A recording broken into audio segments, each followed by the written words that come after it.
No, Michael, Moonwalker wasn't one of my favorite cinematic experiences. I'm sorry. There's not much more you can say or, you know, do to bribe me, man. It's not my style.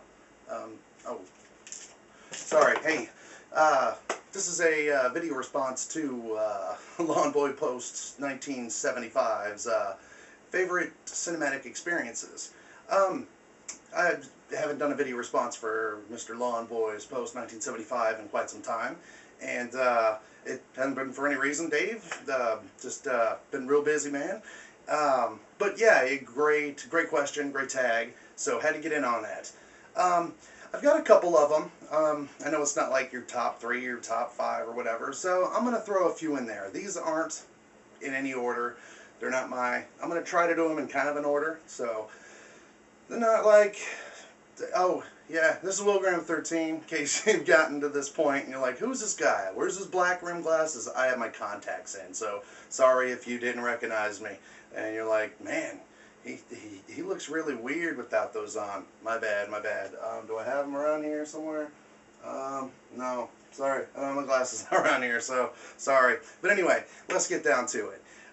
One movie that really grabbed me when I was a kid for its cinematic experience was the Goonies.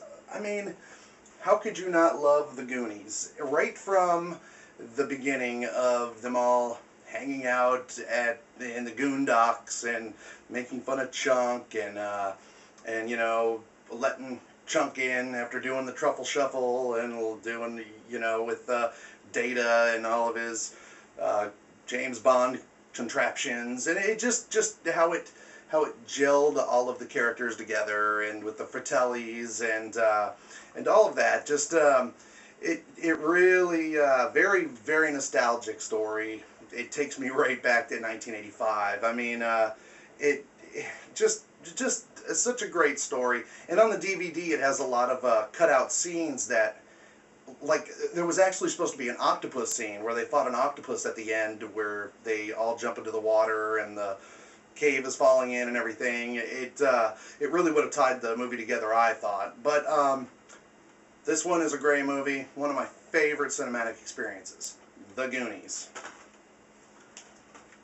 Then, of course, after that, one that really sticks in my head, not one of the best movies ever created by any means, but definitely one of my favorites. And that is The Monster Squad. Probably a lot of you are going, The Monster Squad? What the hell is that?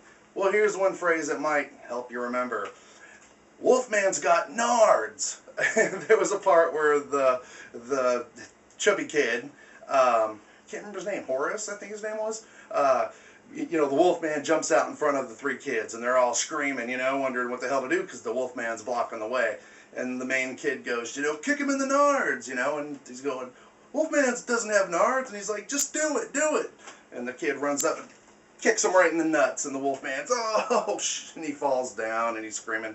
And the little boy goes, Wolfman's got nards, and they all run out of there. But, yeah, it's basically just a, you know, Dracula comes back and resurrects the mummy, the creature from the Black Lagoon, the werewolf, and for some reason he has a real weird affinity with Frankenstein. I don't know what the deal is there, but he whenever he brings them back to life, he's stroking his face like they knew each other or something. I don't know what the deal is, but it's a great movie. It's a buddy movie, a kid movie. Take, you know, another nostalgic movie from the 80s. Great movie. If you haven't seen it, go run and get it. I think this DVD cost me a couple of bucks, and it's well worth it. So, Monster Squad, one of my favorite cinematic experiences right here.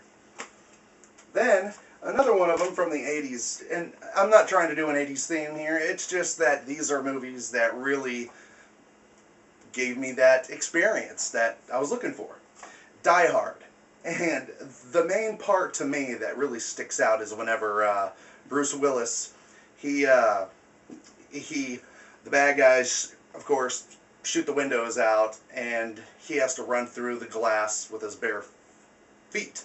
And, you know, that was just, at the time, I mean, now, that doesn't sound like, well, so what, he's got to run through bare bare feet through glass. But back when I first seen this as a kid, I mean, that was the worst. That was worse than like the Human Centipede to me, you know?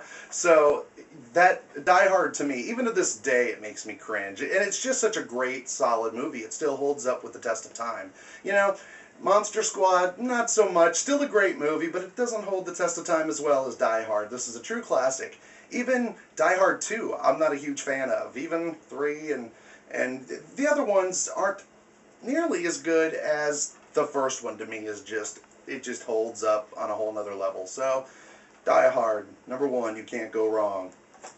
And then lastly, one of my favorites all around, I mean, just on so many levels, it is just, I can't even talk about which part in it is my favorite, whether it's Ash doing, you know, reading the Necronomicon, or, you know, just, there's so many of them, but that would be Evil Dead. Sam Raimi's Evil Dead would be my number 1 top cinematic experience. I can remember watching this whenever I was, what, Jesus, I would have had to have been, what, this movie come out in 82, so that would have I would have been about 5, and I watched this with my sister. My sister's 6 years older than me, and I watched this with her, and it scared the crap out of me, but I loved it and kept wanting to watch it. So, here it is, Evil Dead, and God, how could you not love the artwork on that too?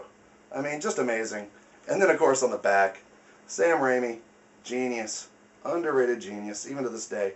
So 1982, yeah, I would have been 5 years old. So, great question, Lawnboyspost1975, and those are my favorite cinematic experiences. So, Will Graham 13, taking off.